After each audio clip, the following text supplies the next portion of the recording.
All right, family, come on in. The doors are open. Gye-Nyame Journey is going live. We're going live. That's right, family. We up. I'm hyped. We got a little short. It's going to be a little short piece today, right? We got a little short piece going on today. The name of the story for the folktale of the week. So family, we're going to have the discussion tonight, but allow the discussion to echo in your soul, to echo in your heart, to echo in your mind, and grow from it, and share it. You know what I'm saying? Share with other people if you like the show. Let everybody know what's going on here at Gye-Nyame. Oh, my fault. By the way, I need to let you know that you are now listening to Gye-Nyame Journey Media. This is a Heart of a Simba production, and we are now on FFGF, also known as Folktales for Grown Folks. Well, you know we strive. You heard it from the mouth of the baby. That's right. Text messages have gone out. It's up, and we are live.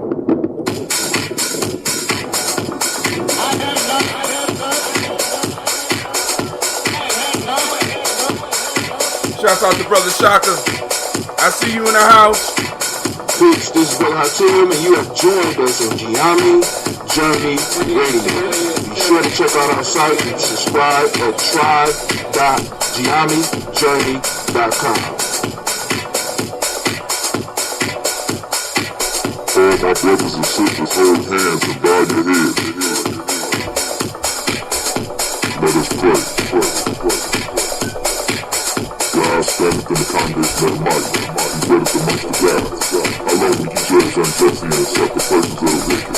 I say, defend the poor and the fatherless, do justice to the afflicted and the needy, deliver the poor and needy, rid them out of the hand of the wicked. They know not. Shout out to Miss CeeLo, I see you out there. All the foundations of the earth are out of court. I have said, you are God. Oh man, we're gonna have it's a short folktale of what a conversation is gonna generate. God shall inherit all nations. Allah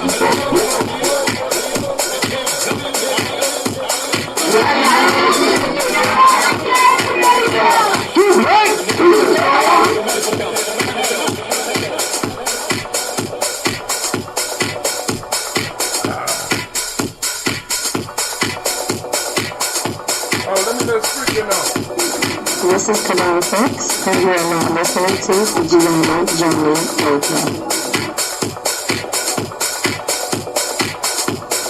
Keep up with the journey. Check out what we have done in the past. Go to journeyarchives.com.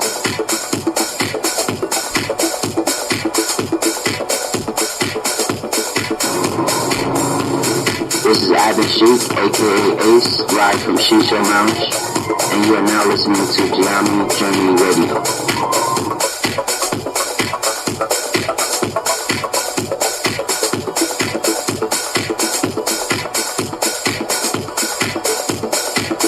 Be sure to follow Gye-Nyame Journey on Facebook, Google Plus, and Twitter.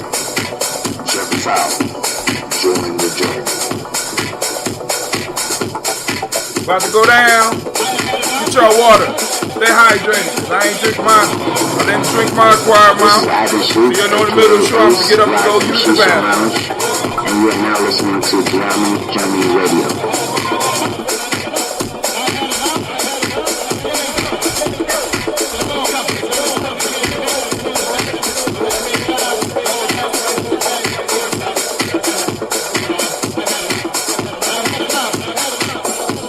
You are now listening to Gye-Nyame Journey Radio with Monica. Enjoy.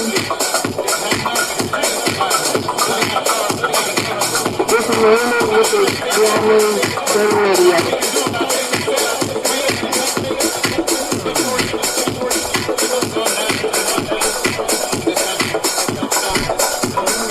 This is Willie. Welcome to Gye-Nyame Journey Radio. I want to give a shout out to Silver Kevin.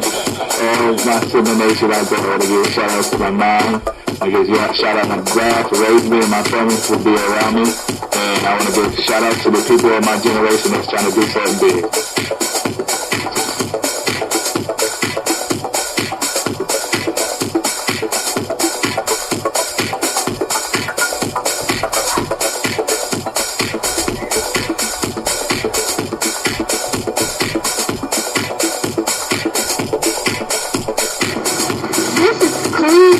You're listening to Gye-Nyame Radio. Peace, Hotel. It's Mansour Hotel, aka Mr. Deity. Mr. Deity doesn't sound good, I think it sounds great. Right now, you're listening to Gye-Nyame Journey Radio. If you're not adding anything to the culture that you claim, you don't deserve to carry its name. This is Brother Hatem coming at you live, and you are now listening to the Gye-Nyame Journey Radio. Shouts out to the Gye-Nyame tribe, Gye-Nyame family, stand up. Gye-Nyame family, stand up.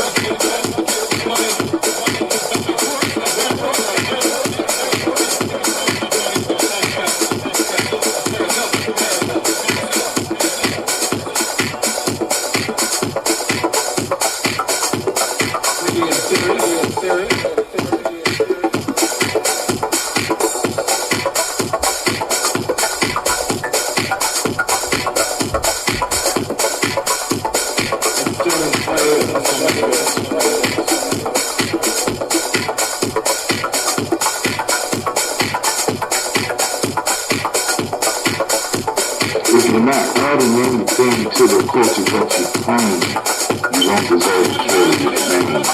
This is Brother Hatem coming at you live, and you are now listening to the Gye-Nyame Journey Radio. Shouts out to Gye-Nyame Tasha.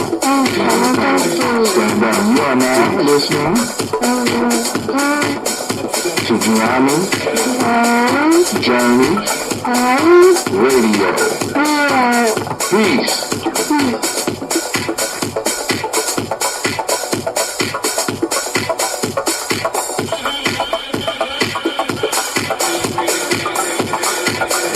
This is Gina. And you are now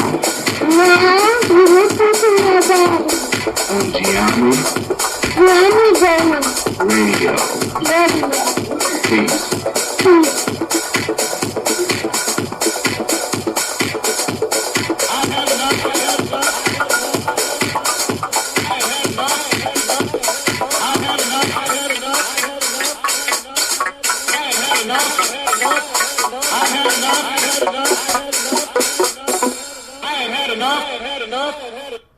I've had enough, family. Listen, listen, listen. You are now listening to Gye-Nyame Journey Radio, and we are about to turn it up. I am hyped up right now because we have been blessed with a folk tale that is short, that is concise, but yet the lesson that comes out of it will be profound for all of those that are willing to listen, for all of those that are willing to open up your minds and open up your hearts and listen to your intuition and open up your emotions and open up your spirit.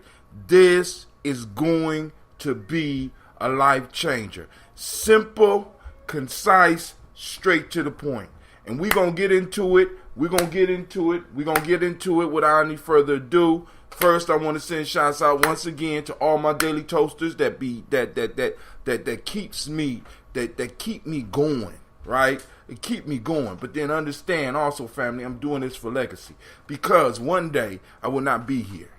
But as long as these computers are around, my image will be available to my children by blood, by adoption, by spirit, or whatever, and they're going to be able to listen to the conversations that we had, and these very conversations that we have may save their life, may help them get inspiration when they need it, may check them when they need to be checked, right?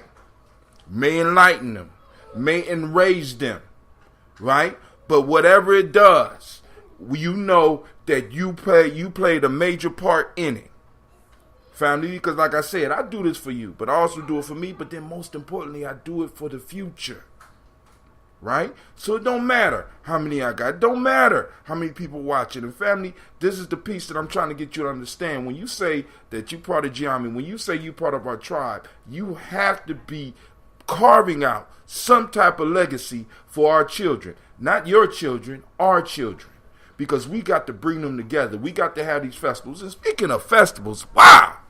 We got the Malcolm X Festival coming up this week, right? Malcolm X Festival on this Kaumba at 12 noon. Drum car will go down and it's going to be popping off. And family, I hope to see your face in the place. Stop by for a minute. Support some of the vendors. Come get some food. Come to the EEC circles. That's emotional emancipation circles, because some of us need to be emotionally emancipated. Come listen to the speaker, Abu Toure, as he break down Malcolm X's legacy and what it got to do with us today. Come listen to the band. Come hear some music. Come hear some. We got 2 top-notch DJs. You know what I'm saying? That's going to be playing. It's going to be a good time. We're going to have things going on for the young people too. Right? So it's a whole family event.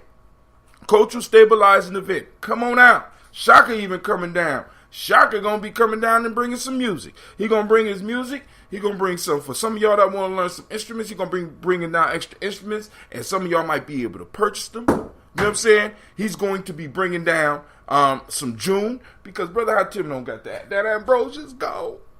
The Ambrosia is gone. I drunk it all. And the elders took the rest. But I'm happy, right? I'm happy and I'm joyous and I'm glad that we have this time together. I'm glad that we have these shows together. We do 9 shows a week. 9 shows a week. 9 shows a week. 7 of those shows, we dedicated it to our ancestors, which means that every time we lift up our glass and we toast our ancestors together, family, we come closer. We become stronger. We're feeding our ancestors with our thoughts. We're feeding our ancestors' spirits. We are giving them the power to intercede for us. And some of us that have been doing it, we have been seeing some of the intercessions in person, live. So, family, this is not for play. This is not pretend. This is real. And I want to thank each and every last one of you for joining me. Man, I wasted water on myself. So now, let's get into this folk tale. Shouts out to Miss Vanessa. I see you out there. I see you. Right? So here we go, family. So y'all ready for this folk tale? Here we go. Remember, these folk tales are not for kids. We're going to get into some adult conversations. So you know it's going to be some cussing and some other stuff might pop up. You know what I'm saying? So put the kids to bed. Put the kids to bed. All right. This name of the story tonight is called The Two Bags. And I'm going to get into this one, family, because I forgot to read it for y'all this morning. So I read it right before I left. This call is so that being I recorded. can go and think about it. And I've been thinking about this folk tale all day. It's been popping up. But we just was joined by Lady Jaye. Lady Jaye is on the line, my co-host on this evening. As usual, this is her show, Folk Tales for Grown Folks. Why you laughing? You're funny. Okay, I'm being serious. You tune in either on this one or the Tribal Quotes. So if I'm not here, if something happened to Brother Hatim, you or Brother Shaka will take up the mantle and keep this going in some form or fashion. Period. That's how we do it. You understand what I'm saying? So, Lady Jaye, what's going on with you? I'm gonna keep it brief today. I ain't trying to start no mess. But I was lost yesterday, Hatim. Some days I am totally engrossed in my mission, right? You're supposed to be, but go ahead. So, yeah, I'm totally engrossed. So I miss certain things. So I'm cruising on Facebook yesterday, and I see these memes And my guy friend in Las Vegas, he's the one sharing them, and it's like hashtag Karen. So I'm like, you know, what is hashtag Karen? So I look up hashtag Karen, and I can't find anything, right? Mm-hmm. So I see another friend posting, and what they're posting is these random memes with this white woman in the meme, right? Right. So that holding a cell phone. So earlier that morning, I had changed my station. I usually listen to gospel because I'm going into work, and I really need to get my mind in a place. Yeah. So I had switched my music, right? Okay. So I hear Charlemagne talking about the incident where the white woman calls the police on the people barbecuing, right? Okay. And so I watched that, and I'm like, I listened to it, but I don't think nothing of it. You know what I'm saying? The dots are not connecting for me. And so later on, I see the hashtag, and then I have to reach out. I post it, and I say, someone please help me, because obviously I've missed something. So they began telling me that the white woman who's appearing in all these memes is actually the woman who called the police on the people who were barbecuing. So, of course, I go look at the video. And I'll tell them what happened next was that I spent probably 2.5 hours watching and reading different articles about people who had the police called on them for just being black, right? Mm-hmm. So I see that, it started with the Starbucks, right? Then there was an incident at another fast food restaurant. Then we have the issue with the Marley's granddaughter, I think it was, leaving the Airbnb location. Then you have these black women, 7 black women, who are part of this golfing,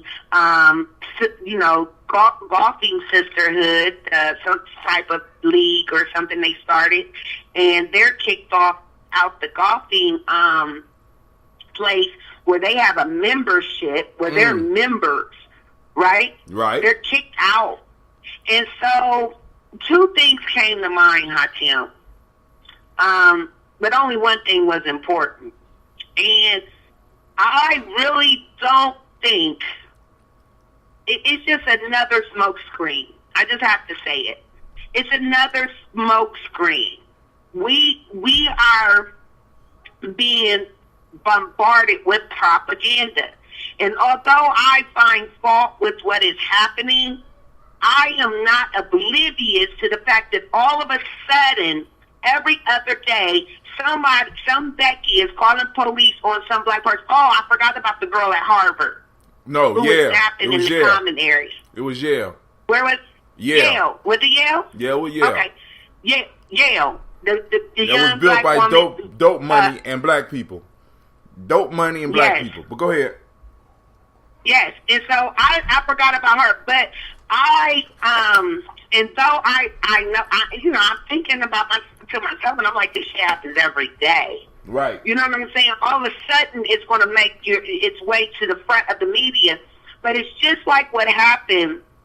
I remember when Eric Garner. I remember when Tamar, what was his name? What was the first victim from the police shooting? Trayvon.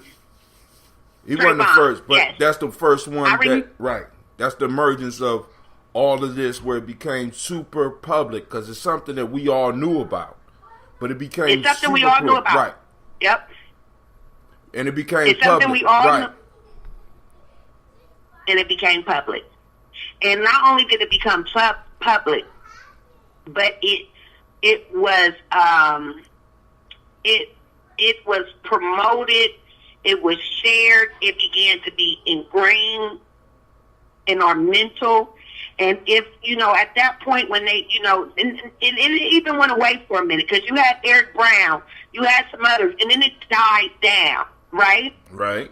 And then it came back with a vengeance, because they had created this whole Facebook Live. And now you have people being murdered by the police on Facebook Live, And the only thing that I could think, like, thank you for bringing awareness to something we know happens.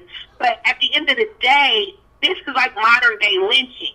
And when they would bring people out to watch people hang from, watch blacks being hung from trees to instill fear, that's what I felt. That's what I felt. I felt like you are instilling fear in people with this propaganda, with these cops, because we know it's been happening. But when we see Eric Garner, and I will never forget watching his lifeless body on TV, I had never seen a body like that, right? I've never seen them share a lifeless body on the news like they did Eric Garner. That is burned in my skull. You know what I'm saying? That's burned in my brain. But there's a hidden agenda.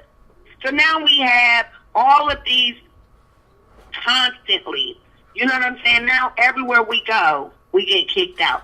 People want to boycott Starbucks, but I couldn't figure out why were we boycotting Starbucks. It wasn't like every Starbucks is individually owned, right? Yeah. We're not boycotting them. But they all up under one umbrella. I mean, it's kind of like that, but they all have the same training program. They all provide the same benefits. So Starbucks as a whole, when you boycott Starbucks, you might be boycotting the individual owners, but they still feel it because it's a corporate thing. So it's not necessarily an individual owner. So it's kind of funny because it's not. I don't think it's quite like McDonald's where you go and you could buy you an individual Starbucks. You understand what I'm saying? Okay. You said it's not a franchise. I can't just. We got to look that up. I'm not 100% sure that that's a franchise. So we need. But go ahead. Okay.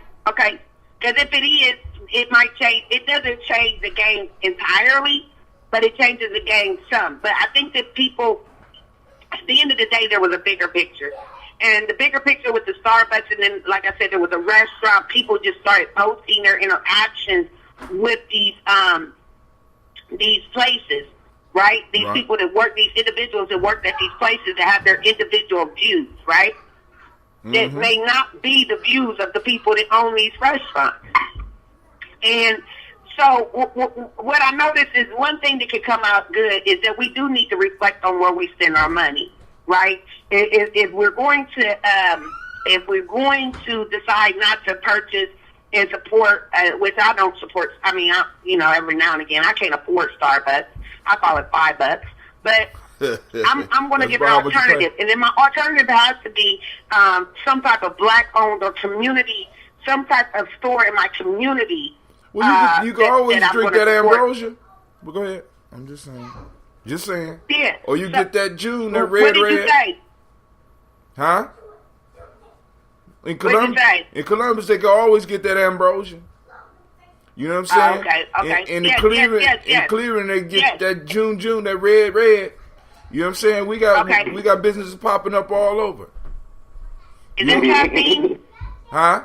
Oh, it's much better. It's much better. But hold on. I think this is Anubis, and he's our family researcher. Franchises can very easily be taken away from the franchisees for underperforming amongst other ridiculous scenarios. So he's saying that you can affect the owner of the franchise. You know what I'm saying? So, and the owner, that owner that business affects the bottom line of the overall business. So when you hit a franchise, you kind of hit them all.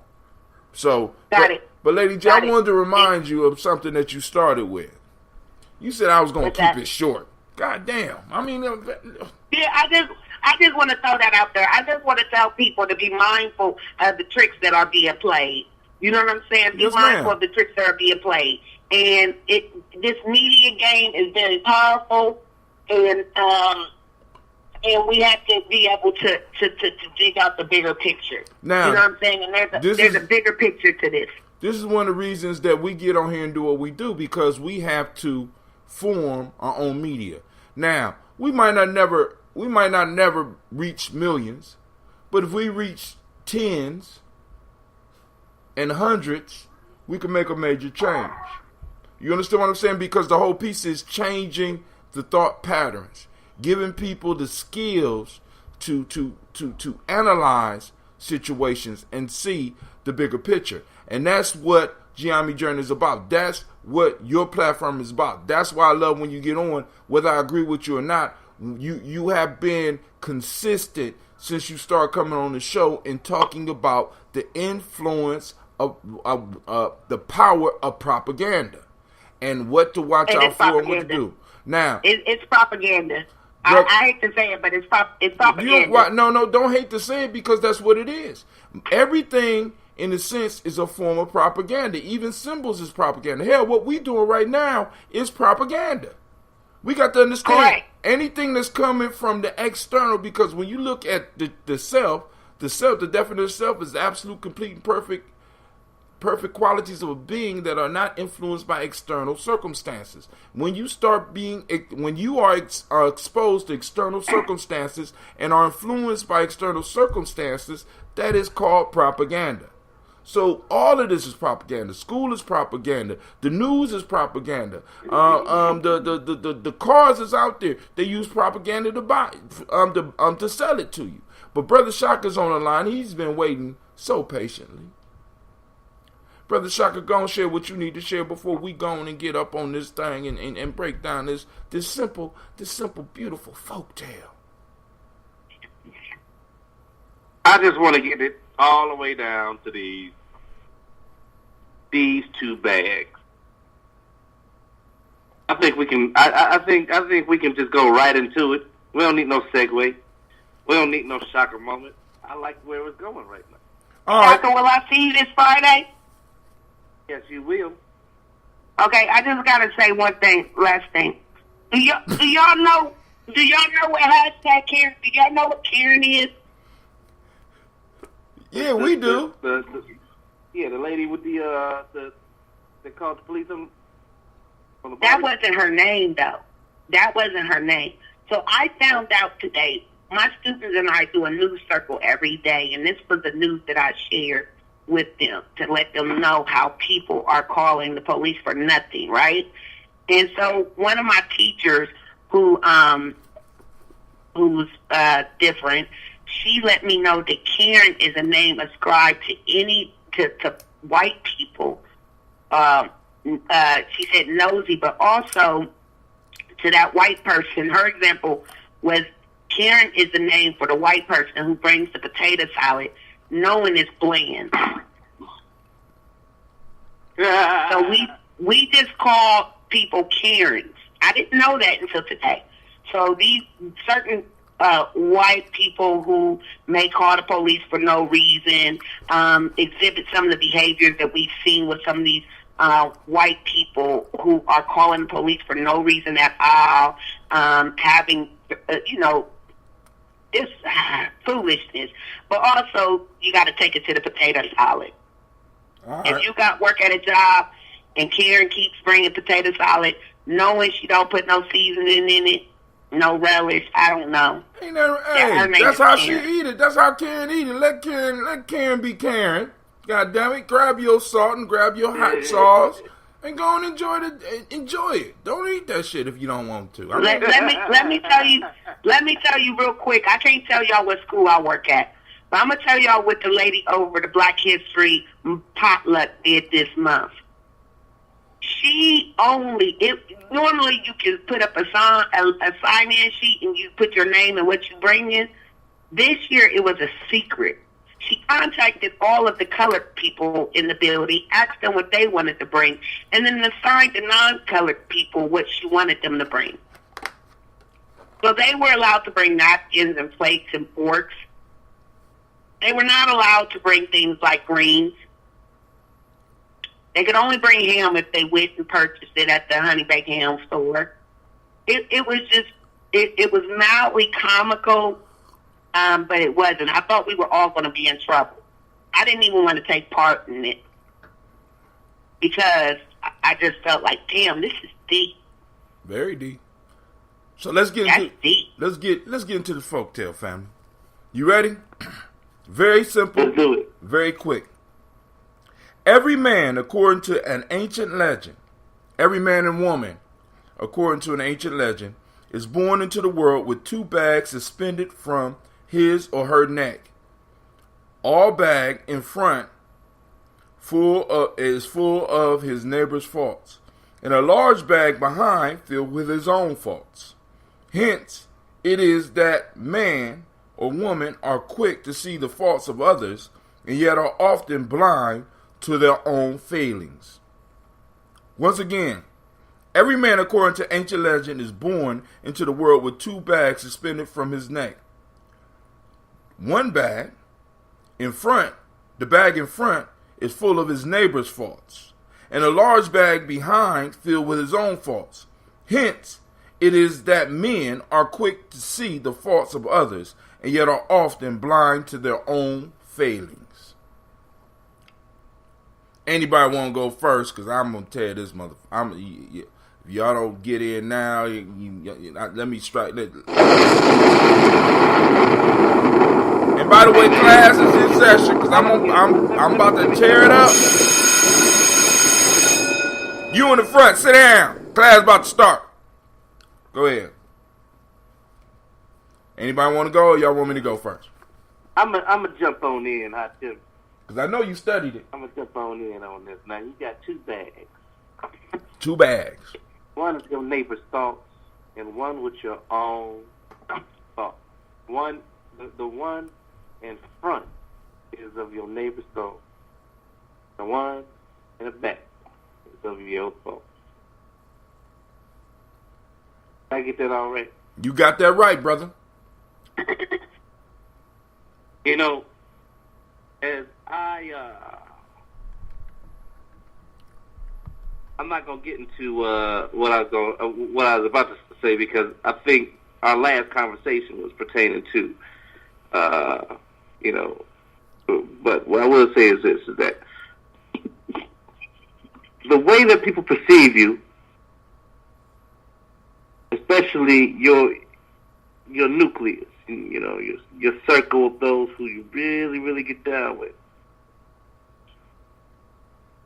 Some of us have relationships where we never really get an opportunity to get on the field with our team and to see what we made of, to be able to establish a rhythm together and be able to anticipate how we're going to move under pressure. And because of that, we move different in our inexperience of each other.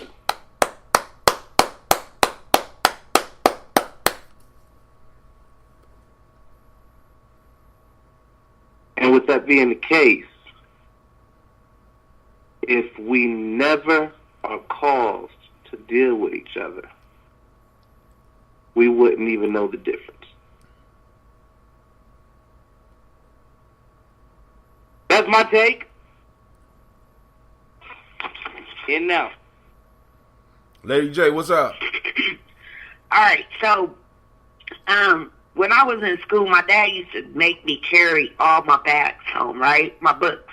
Mm-hmm. So every day I had to bring home all my books. It didn't matter if I had homework or not, right? Because he was going to assign me some homework. And so this book bag was really heavy when I carried it on my back.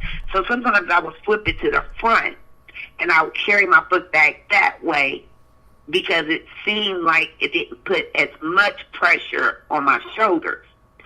And so with that, I'm just thinking it's kind of easier to carry that load in the front sometimes versus on your back. But I think that it is very, the folktale is very true. However, I think that what sets people apart are those people who acknowledge their faults, recognize their faults, and work to improve upon their faults. And I think that those are the individuals that are able to do that. They kind of stick out amongst their peers. Reason being is because you can't tell, like that person, an individual who's already looking at their faults and know their weaknesses and their areas for improvement, that's kind of their focus. You see what I'm saying? They're not focused really on what they do so well all the time. It's what can they do better? What can they improve? So they kind of got that that growth mindset versus a fixed mindset. They're looking to grow. And so what I find out is the individuals like that, they're different from the rest. They're different. And, they have integrity. They're a little honest, and probably sometimes too honest. Because if I'm willing to be honest with myself, I can be honest about a lot more things than you can be honest about. You can critique me, and when you critique me, I'm not offended because I've already acknowledged what I'm carrying on my back. I acknowledge that load, and I'm working through that load, right? Mm-hmm. And so that's kind of what that makes me think about. You know, not all people are like that, but I will say that most people, it's very easy for them to critique others versus recognize their own faults.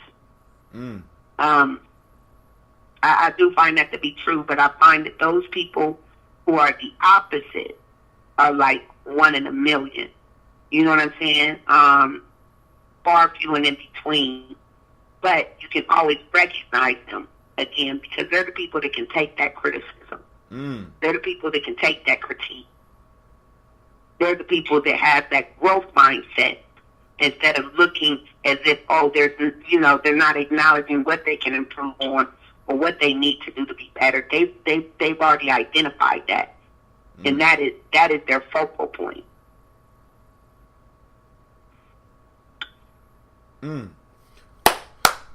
Let's get it. So now, family, check this out. This right here is what I call a Gye-Nyame journey moment, right?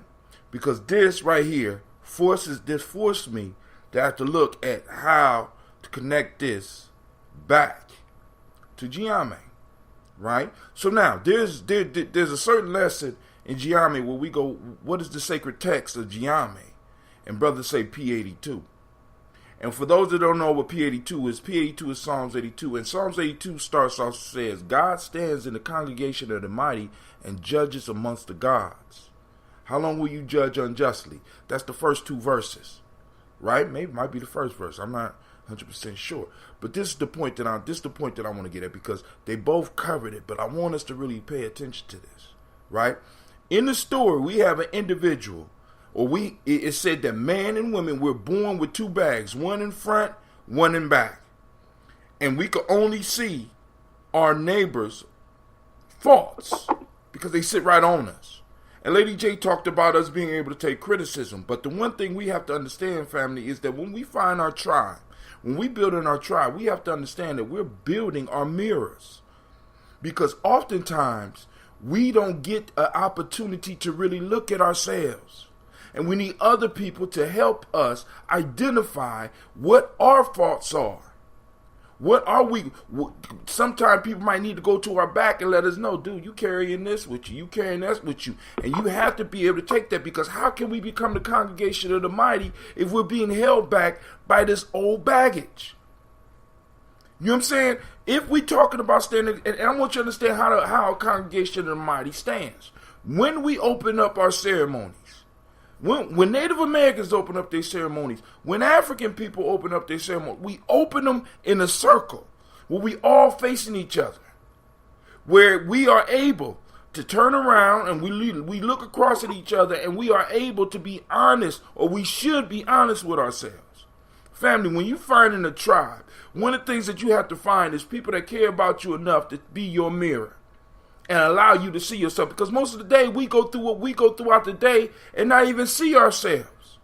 And you need people around you to always remind you that you might be picking stuff on other people that is actually belongs to you. They might need to help you identify the garbage that's in your bag rather than the garbage that's in other people's bag.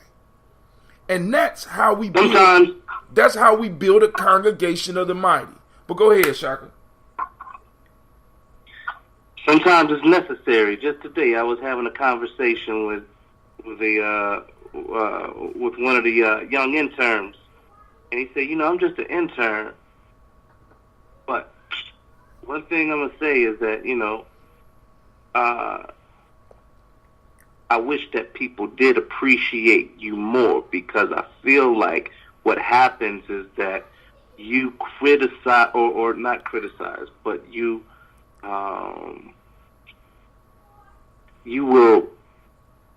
will question the integrity of the collective, and then become ostracized. And then when you come back with an idea, even something very ingenious, and that would even ostracize me more. Say it one more time, Shaka, please.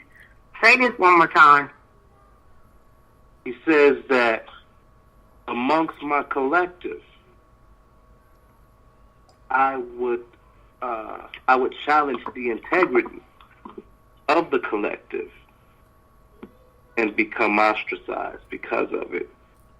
But then what I add to the collective to establish some support, that gesture causes me to be ostracized more. And that means you're not dealing with Congregation of the Mighty. Shaka, did someone share with you my recent experience? Because this just happened to me last week, Shaka. No. What happened? It just happened to me. I shared an idea. I went to my boss. I asked my boss, could we do something last year, earlier in the year? My boss said no. I refined my proposal. It was Teacher Appreciation Week, so I wanted to do something special for the teachers. Well, the second time when I take it to her, she says yes. We put it in motion. The teachers were upset. I was doing something not only that I had proposed previously, but something that they had also proposed previously. But because I was able to get my principal to support it, they all of a sudden you don't like it, right? Wow. All of a sudden you have a problem with it. But the initial problem that they stated was such and such is upset because she asked could we do this and she was told no. But now all of a sudden it's a bad idea. When you proposed it was a good idea, she said no. I proposed it prior. She said no. I refined it. Maybe she was just having a good day. She agreed. The idea didn't change. Right? But the owner did. The idea didn't change, but now I'm the bad guy. Right. And I had to deal with that opposition.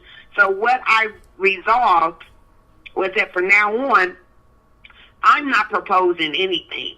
No, okay, but I hear you. This is what I'm going to do. Because it's not about me. I don't care. Some of these things I want to put in place. I don't care who presents it.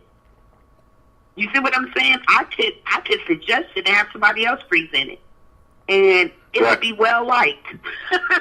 But as long as it's not coming from me, right? So they're going to buy it. Yeah. But this is the issue. This is the issue. Listen to the verse. God stands in the congregation of mighty judge. Because a lot of people are like, Brother Hatim, that's not Afrocentric. That's not, But I find wisdom wherever I can. God stands in the congregation of mighty and judges amongst the gods. How long will you judge unjustly and accept the persons of the wicked? Part of what we're dealing with, because we're not going into congregations of mighty, we're not even going into our congregation. Many of us have to separate from our congregation in the mighty, from those supports that we have. We have to leave our circle and go into other people's circle. And because we walk in feeling mighty, feeling like gods and goddesses, feeling like we deserve something, it makes other people want to belittle us. It makes other people look at us and get upset. How dare you feel good? You know what I'm saying? How dare you come in here happy? How dare you not have no money in your pocket and still walking around here like you got some type of control? How dare you have a good idea? And many of us have come up feeling guilty about this shit because this comes from not only our people, but it comes from the outside as well. So that's why we got to have a congregation of mighty. And this is the key piece right here. It says, how long will you judge unjustly and accept the persons of the wicked family? When we're building our tribes, when we're building our villages, right? We know what goes on outside of us. Because when you leave and you got a certain quality about yourself, you're going to have people nitpicking. You're going to have people looking at all your faults, not looking at theirs. Mm-hmm. You know what I'm saying?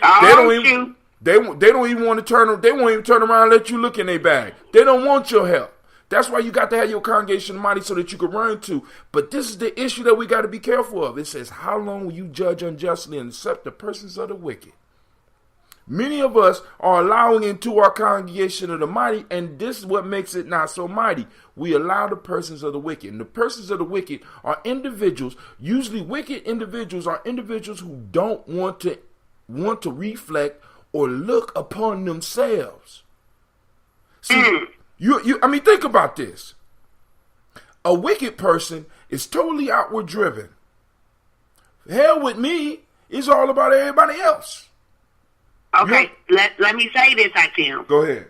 Because you guys are just helping me. Because for 2, 3, 4 days, I was on a rampage. Okay, Not you. I was on a rampage. Not you. Oh yeah. You know what that looks like. You know what that looks. I was on a rampage, and tomorrow I'm on a different rampage. So when I approach you tomorrow, just be ready with your pens to sign because I have a petition that I need some help with around that building. But anyways, so what ends up happening? The suggestion that I made was for I'll sign it at the Malcolm X Festival on May 19th at 12 noon. Okay. At the Millennium Community School. Go ahead. The Millennium Community School. I had proposed that we do teacher superlatives, but guess who would be doing the voting? Not the adults. The kids. The students. Oh, they definitely didn't like that. They didn't like that. No. Girl, I already know. They hated it. I already know. We already know. Because just from my experience with you, I know that you got relationships with the kids, and they're not going to like that. Okay, so look what I do. I just explained this to someone. I didn't take any awards. I won, but I was the one. I was leading it, so I know I won. It doesn't matter if anyone else knows I won. I gave it to the runner-up.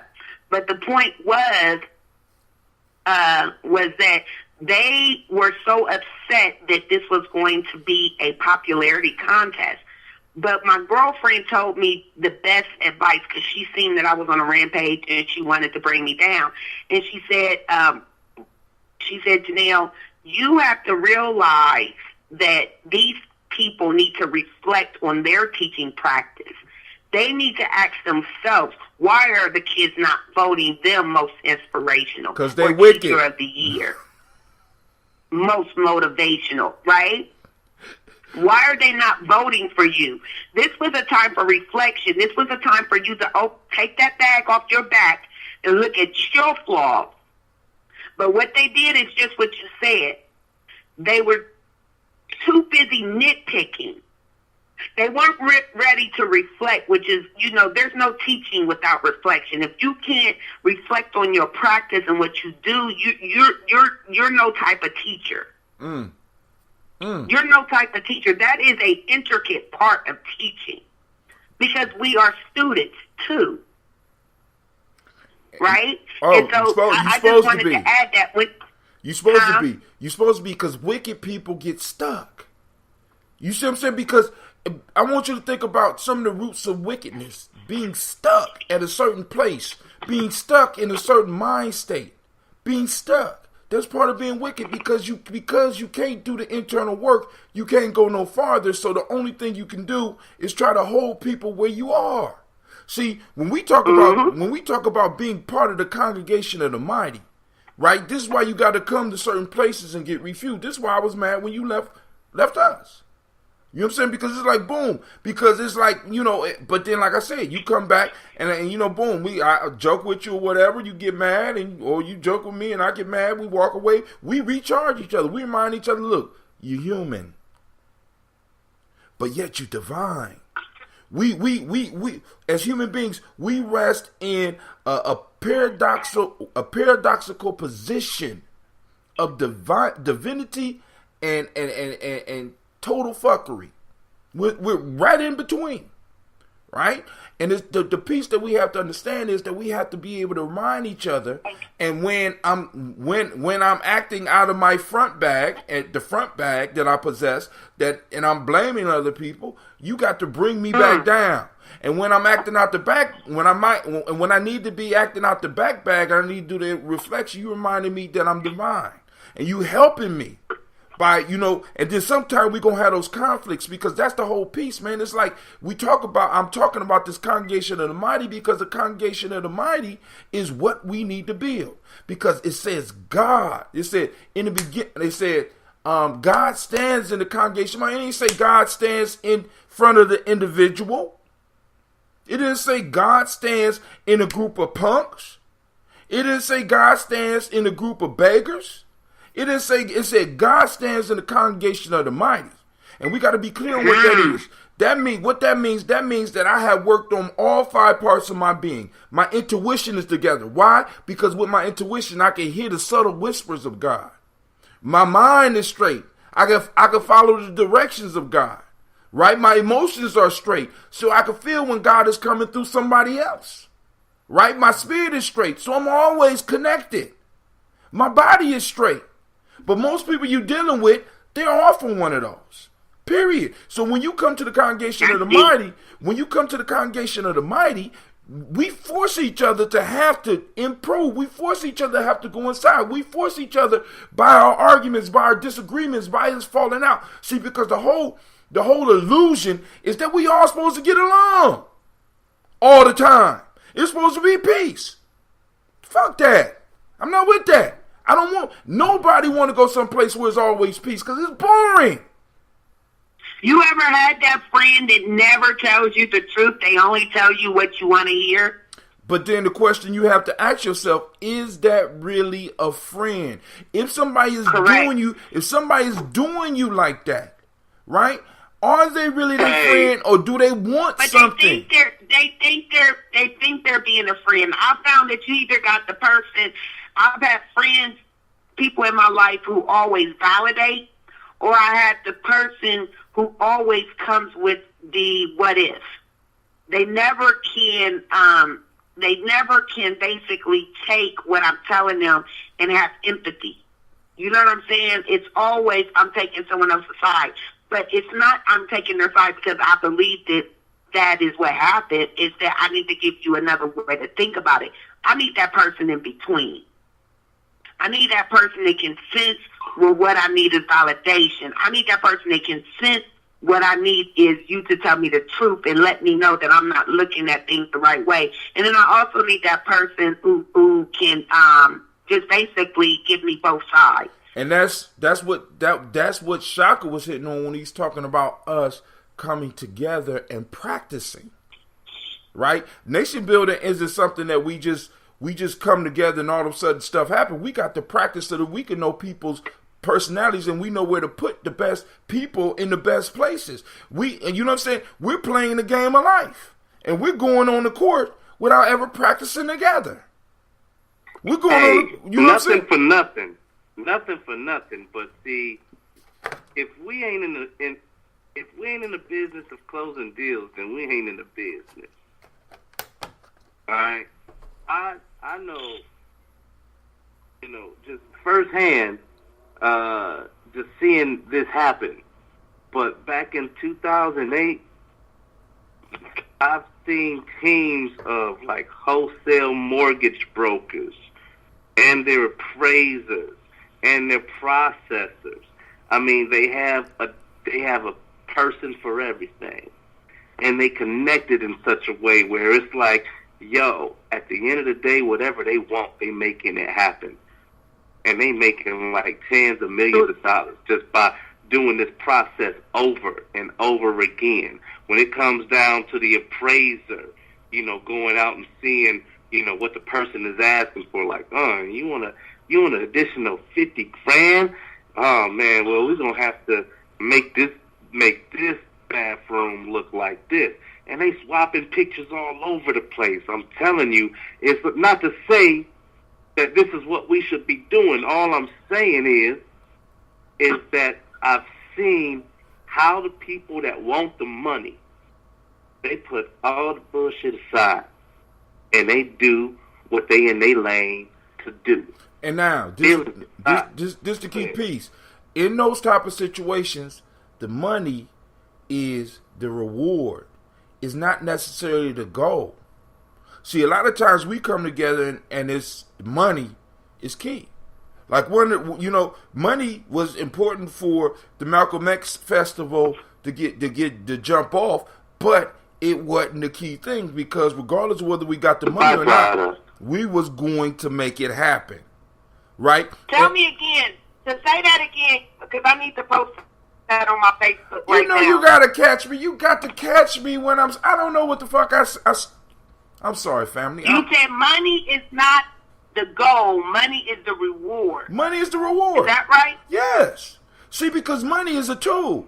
See, looking at money as looking at money as your goal is like looking at a wrench as your goal. No, it's what you do with the goddamn wrench that makes it possible for you to build things. Money is a tool, and we've been looking at money as the end. Get out and get your money. It's a byproduct. It's a byproduct of what we're doing. It's a natural byproduct, because when you work together, you produce resources. So the resources might come in the form of money. The resources might come in the form of connections. The resources might come in the form of skills. The resources might come, I don't even know. There's so many different ways that it could come. But like I said, our intuition, our emotions, our mind, our spirit, and our bodies all have to be working so that we can pick that shit up. But many of us, the money is the bottom line, and part of the curse of our generation was that we was raised believing that money was the key. It don't just get the bag. It don't matter how you get the bag. When I was in real estate, for a brief moment, I bought a house, and I brought my brother Preston in to look at the house. My brother Preston walked through the house, and he was like, well, it's nice. he real tall, so he got to bend down to get through a lot. Hey, man, this crib is all right. You know what I'm saying? How much you pay for it? I told him how much you paid for it. He looked at me and said, what? And when that look, just in his look, I said, oh, shit. So I started thinking about it. And I said, well, damn. If my mortgage for this unit is $700 a month, and it's in the damn hood, how am I ever going to feel it? I might be able to feel it for a little while. You know what I'm saying? And I definitely don't want to work with Section 8. And the piece that I'm bringing to you is this. When I was driven to get the money, I was buying anything. I would buy it and it would be outpriced in the neighborhood. Why? Because the money was the bottom line. The money for the person that was getting me loan was the bottom line. The money for the appraiser was the bottom line. The money, you know what I'm saying? The money for the people to fix the house was the bottom line. We were working together for a higher purpose, to bring up our community, because what we need in our community, we need affordable housing, affordable quality housing. You know what I'm saying? But no, that's the bottom line. We got to get it. Get the bag. And many of us have been taken because we've been taught to get the bag. We've been taught to go and get into careers, not because of our higher purpose, but because we need the money. Right? And there was nobody in our circle to look and be like, dude, you kind of greedy. Dude, that's not what you told me you wanted to do. Dude, you say you represent the community, but yet you charge. But I had a friend that would look at me and be like, Damn. Okay. You know what I'm saying? But just in how he said it, because oftentimes your true friends, they might not even say it. They might not even want to hurt your feelings, but you just see in that moment, in a gesture, because you've been practicing together. Y'all been, we practice together. We practice doing shit together. So when I seen the momentary decrease, I said, damn, I'm not doing something right. And that's how we got to be as nation builders. That's how we got to be as tribe. You know what I'm saying? And yeah, I mean, because we fuck ourselves up because we don't want to look at, we don't see. My next book is going to be called Freedom Within Limits, and it's all about haiku and how I used haiku to teach me how to deal with my limits. See, because when I was able to recognize my limits, I was able to write hundreds of haikus, hundreds. Like it wasn't shit. I was dropping them on Twitter like it wasn't shit. Why? Because I started recognizing the limits. And in recognizing the limits that's within a haiku, I started recognizing the limits within my life, which gave me a freedom that I never had. Rather than me living aspirationally, I started living in the reality in which I was given, which gave me the power to start doing different things. And now I'm surrounding myself slowly but surely with individuals that recognize their limits. Why? Because my limit enables me to be the best at what I do. Somebody else's limit, recognizing where they are and recognizing their field, like you said, Shaka, staying in your lane. You know what I'm saying? We don't need a center trying to be the goddamn quarterback. We don't need a tight end trying to be, we don't need a tight end trying to be a guard. We don't need a wide receiver trying to be the fucking running back. We need everybody getting in their position and doing what they're doing. And what does the coach do? The coach reminds each one of them what they're supposed to do, and also he looks in their bag. You need to drop that attitude. It ain't about you. The coach checks that. That's what it's about. The team captain encourages you while you out there in battle. That's what they do. So everybody got their position, and we got to understand that. But we don't want to understand that. We want to be looking at other people's bag and ignore the bag that we carry. Another thing that Shaka said, too, is as far as that knowing your lane, or, you know, and where he talked about how these group of people, they all did a different job in the same career, in the same area, right? So they're able to link up. I think that goes to show. You go ahead and tell them about the Malcolm X Festival again, because Malcolm X Festival, May 19th. We will be having artists doing what they do. We will have vendors doing what they do. We will have children doing what they do, right? We got a children's talent show. We also have a children's play. But also I want to mention something else, family. Listen, for all my Daily Toasters, I need to let y'all know we have our Daily Toaster shirts. They will be going out after. The link will be coming up afterwards. Now, because the shirt was high, and once again, I tell you why the shirt is high, because I found somebody that's in their lane, and they make shirts, and in order to make the shirts individually, it costs money, and since I'm not buying them as a group, oh man, I lost YouTube. Because I'm not buying them all as a group, because I ain't got that type of dough. I'm just being honest. I'm not balling. I don't have no loans. All this shit that you see me doing, all the texts that y'all getting from me, all come from my efforts, right? I ain't got no sponsors. So with that, you get two books. You get 2 actual books. I will mail them out to you. You get 7 sticks, which is a folktale book where I took the folktales and I shaped them and I morphed them to encompass each one of the principles from what we call the M7. And also, Poetry is My Religion. That's a poetry book that I did a few years ago. Well, many years ago. And I put it together and I'm sharing all that with you. And I will be putting the package up. And hopefully some of y'all will support, because the money, of course, part of the money goes to what I'm doing here. Go ahead, I'm sorry. All of that leads me to what I was going to say as far as networking. That was leading me to what I was saying, honestly. Several years ago, I tried this initiative with a group of people I did not know that I met via the internet, and needless to say, it did not work. But what it did was it let me see the true power of networking, having individuals in your village that all have a skill. They act upon that skill, and then that is their contribution. And that is what we need for infrastructure. That is what we need for nation building. If we are not connecting with those people that have those services and resources that we need in order to, further our movement, promote our cause, then we're doing everything wrong.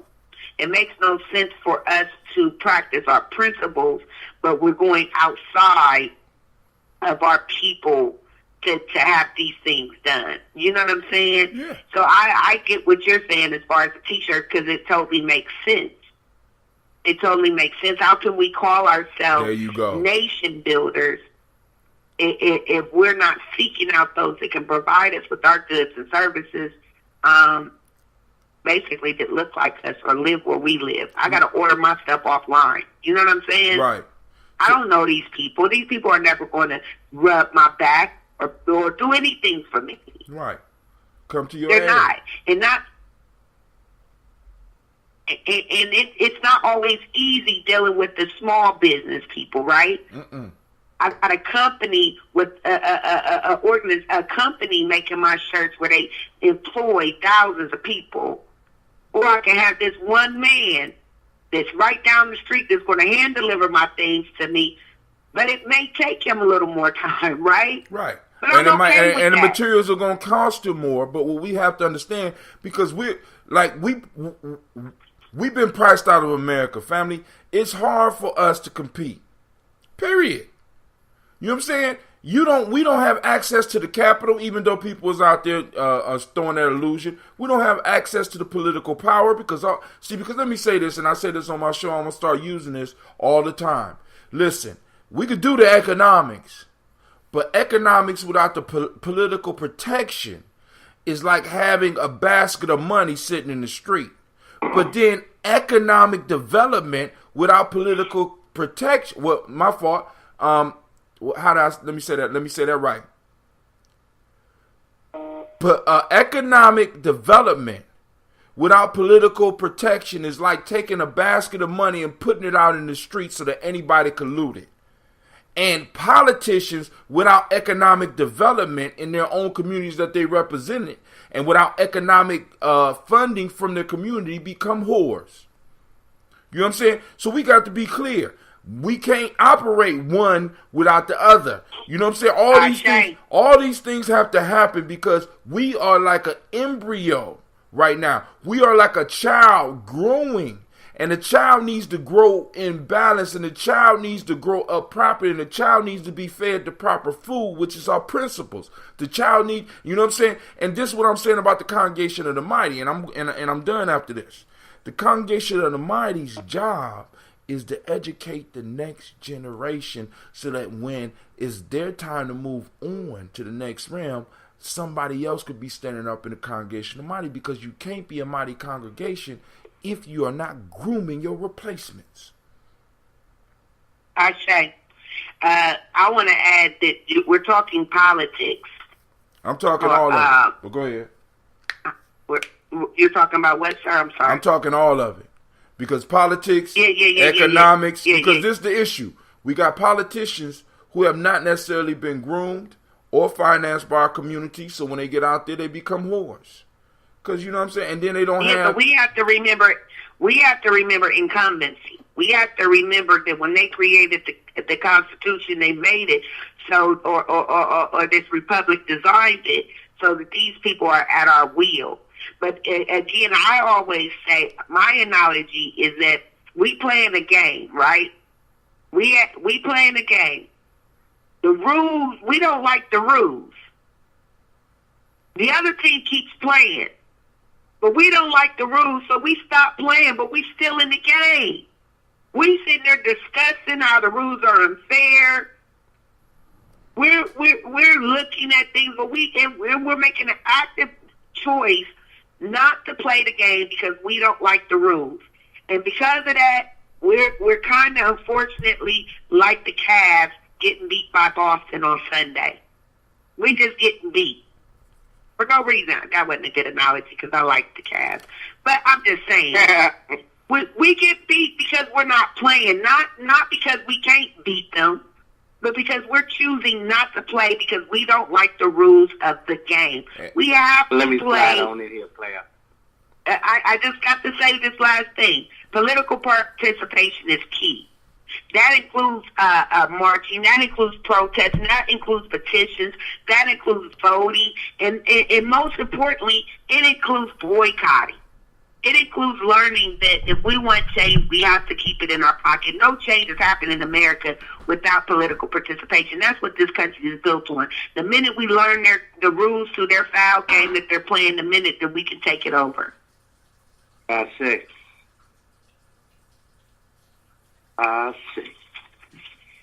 Something that I always say, and this is regarding, identifying your path and identifying the path that you choose. And it goes like this. I say every morning we rise, we have the opportunity to stand on one of two major agendas: God's agenda or man's agenda. One is peace, one is politics. One is selfish, the other one's selfish. One is selfless, the other one is selfish. Sometimes you have to move politically to find peace, but with man's agenda, we're not bound to anything moral or ethical. Now, one thing that I will amend for this conversation in particular is that when you look at those two bags, and tell me, Hassim, how you feel about this. The one representing the thoughts of self, the other one's representing the thoughts of others. Self-mastery is what the bag represents, and the mastery of others' thoughts is what represents politics. Now let me say this to you. I want to add this, because when you say the agenda of man, you got to think about because this is why I say with the principles, we have to start practicing them at home, because what you start realizing that man's agenda moves without principles or regard for others outside of them. And we have to understand this is how they move it. All of the legislation that they're passing in some form or fashion, they make sure that the overall group, now they might have to fuck over a few, but their overall group is going to benefit. And we have to understand everybody else is working their principles like that, because the reason people could come in, a Muslim could come into our neighborhood from Arabia that never liked pork and sell us pork, even though they believe that is unhealthy and ungodly, is because they don't look at you like they look at their own people. And we have to start understanding everybody does not like us, and everybody is not going to treat us fairly, because their idea of us has allowed them to be like they're outside of our rules. And we have to start, in many cases, start putting ourselves first. And I ain't talking about the selfish, because this is where we are right now. We are at a point where we've been taught to put ourself, this thing right here first. But we got to put ourselves first. We got to put that congregation of the mighty first. We got to put that group first. Why? Because then you will operate with them always within the principles that bind y'all together, because those principles keep you alive. Keeping us able to work together. But because we're not practicing our principles at home, and because we're not practicing our principles amongst ourselves, other people can dog us and we dog each other. Why? Because it's okay. Because they're not like me. You're a different type of black fella. Shaka, you're not like the rest of them. Lady J, you're not like the rest of them. You with us. All the way. They're not saying that about me, because I'm but just you know what too I'm saying. black, too strong, too beautiful. All so I the don't time. Get to join those other categories. But I want to close this out, family, because we are over an hour, and I like to try to, we can go on and on and on and on, because my people got those type of skills, right? We can take this all the way to up-to-date politics right now. You know what I'm saying? Because I want you to understand, this bag thing that they talking about is also a strategy of war. Lady J kind of covered that when she was talking about propaganda.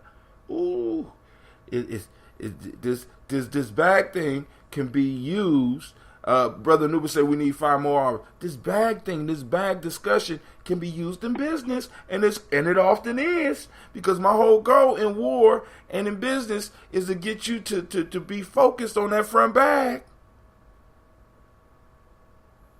But hey, family, it has been an amazing night, and what I want to do is give my 2 powerful guests, my 2 powerful co-hosts. I want to give them an opportunity to go and close us out.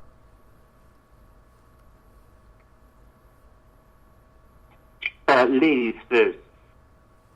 Ladies first, okay. I have the same message I have every week, and I hope everyone's not becoming bored with me.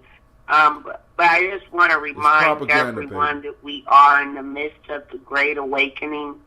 I want to encourage everyone to do something today and every day in support of the movement.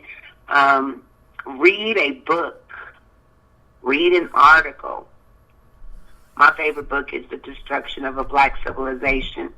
Although it's redundant, I could read it. I have read it several times, and I could read it over and over again. You could also donate to a cause. You can volunteer your time and or services. I met with some people from City Council, and one thing that they're trying to do that they claim is provide more programs in the rec centers. We have these rec centers, they keep closing them down, but the ones we have, they're here.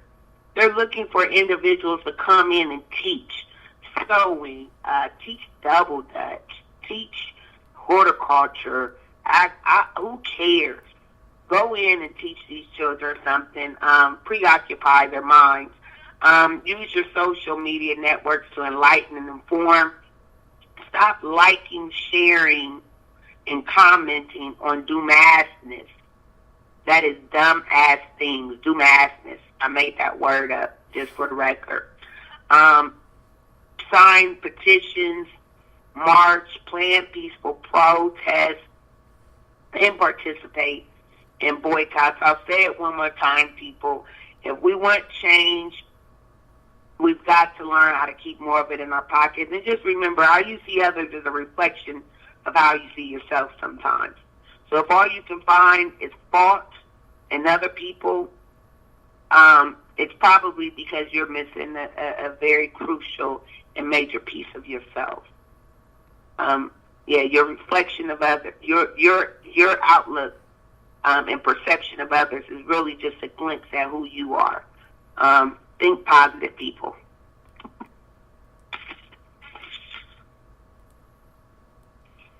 I want everybody in the world to remember this. That the major difference between a melting pot and a salad bowl culture is one makes a goulash and one makes a salad. I mean, the difference is that one has had the proper application of heat and has emulsified into a flavor through the marination of some of the things that we that are not palatable, and has made it into something that is palatable, that works for everyone. And we are in an era where, in order for us to progress, and to come together through commonality, we have to address that the heat comes with the behavior of really mastering the thoughts of others, overstanding the behavior that comes with perception, and being able to manipulate the behavior through giving the heat. And the heat is in our ideas. The heat is in our ability to express ourselves honestly. And if change and progress is what we desire, sometimes you got to be that. Sometimes it can feel lonely. Sometimes it makes you second guess yourself. It makes you a little bit self-conscious. But that goes away when you understand and you focus on the path ahead. Especially if you are the master of your fate, the captain of your soul. In this sense, being that one is being in control. I'm Brother Shaka, and good night. All right, I just want to encourage Lady J. Lady J, stop apologizing for repeating, because in repetition is power. As Prince said, there's joy in repetition, and Bruce Lee said, I don't fear the man, something like this, I don't fear the man who learned 1,000 kicks and practice each one of them 100 times. I fear the man that learns 5 kicks good and practice 5 kicks 10,000 times apiece. You know what I'm saying? Mastery comes with repetition, and we have to keep hitting. We got to keep sending the message. So that whole piece that you got ingrained in my mind, if you won't change, you need to learn to keep more of it in your pocket. I want you to keep on saying it. I want you to be encouraged in saying that. And Brother Shaka, you already know, I'll see you this weekend. Family, I want to thank you for joining the Gye-Nyame Journey Media. This is the Heart of a Simple production, and we just killed another folk tale. And this is the Heart of a Simple production. Strive to blow up your old paradigms. Make sure you like and share. We are out. And shouts out to Brother Kwame. I see you on the line, my friend. Peace.